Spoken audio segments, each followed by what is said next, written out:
Today in Los Angeles, a toddler's encounter with a hidden danger highlights an unexpected risk in everyday deliveries. Hi, I'm Leah.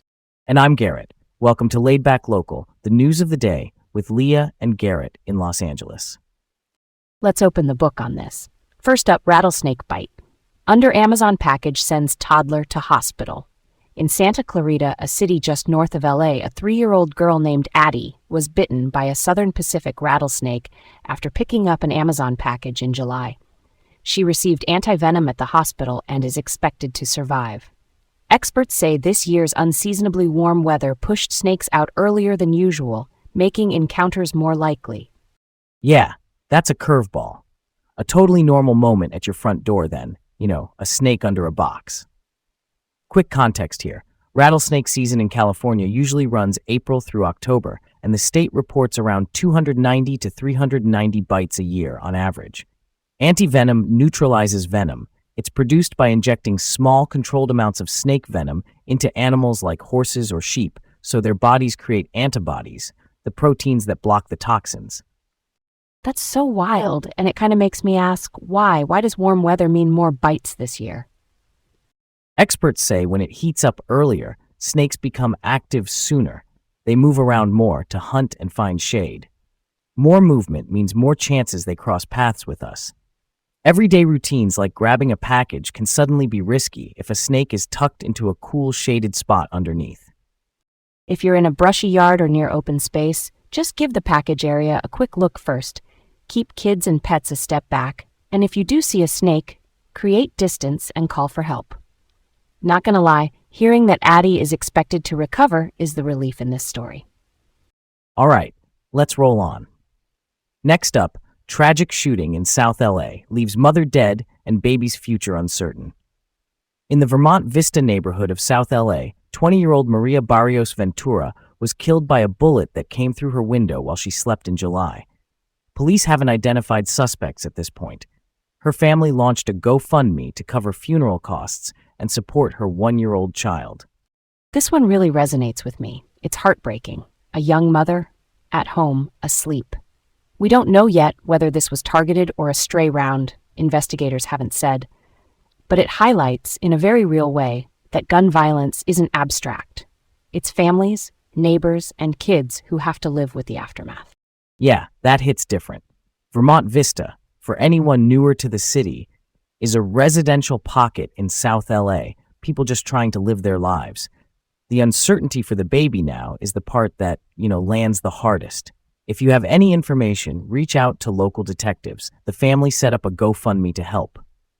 Real talk, I'm hoping investigators get answers quickly.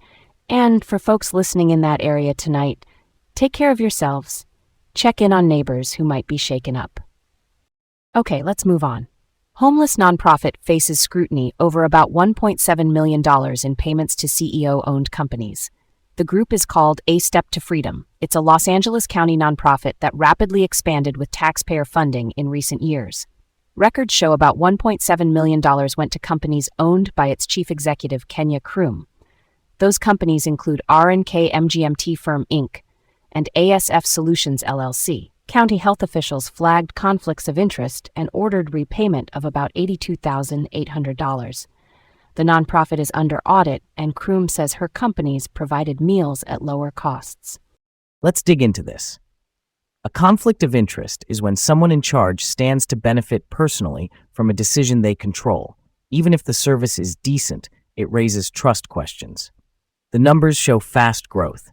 In 2018, the nonprofit had about $25,500 in revenue. By 2024, more than $5 million. Payments included roughly $275,000 to R&K in 2023, about $214,725 to ASF Solutions in 2024, and nearly $1.3 million to AF for Meals in 2025. Oversight rules are being debated, and more transparency and clear guardrails would help everyone. Here's where it gets really interesting. If Kroom says her companies offered lower costs, why is that still a problem? Because price isn't the only factor. When leadership pays their own companies, the risk is they might favor themselves over other qualified vendors. The audit process exists to test whether that line got crossed, and the county's repayment order signals they saw issues that needed fixing. Bottom line, nonprofits survive on public trust. Clean processes protect the mission. Let's keep this going. Next up, fugitive sex offender captured after 21 years posing as LA biopharma exec. Authorities say a man named Ronald L. Fisher, who fled during a 2005 rape trial and was later convicted in absentia, lived under the name Richard Graydon for more than 2 decades. He worked as an executive at Imix Biopharma, a Los Angeles-based biotechnology company. He was arrested on his yacht off New Jersey just this month. His employment was terminated right away. Regulators are now looking at potential breaches of federal securities laws, which require companies to be truthful with investors. What a twist. It's shocking he evaded capture for so long. Using an alias to land a C-suite job shows how tough it can be to verify backgrounds at the executive level. The inquiry into possible securities violations suggests investigators want to know whether any company disclosures were misleading because of who he really was. Yeah, definitely not what I expected. This one's got some depth to it. Identity checks, due diligence, all of that. It's a reminder that internal controls and background verification need to be airtight, especially when someone holds a high trust position. All right, on to the next. Southern California attorney pleads guilty to embezzling $310,000 for gambling. The attorney is Sergio Valdovinos Ramirez from Manhattan Beach. Prosecutors say he took client funds between 2019 and 2023, and even after he was disbarred in 2023 for misappropriating about $117,000, he kept it up. Embezzlement means taking money you were trusted to manage and using it for yourself. He pleaded guilty in July, agreed to a $50,000 fine and $310,000 in restitution, and he's set for sentencing in September 2026. Trust is everything in a lawyer-client relationship. When that's broken, the damage is bigger than the dollars. It's people delayed in getting care, rent, or settlements they rely on. The fact that this continued after disbarment is, beyond troubling. Restitution helps, but accountability in court is key here. Thanks for joining us on Laid Back Local, the news of the day with Leah and Garrett in Los Angeles. Stay safe, and we'll catch you tomorrow.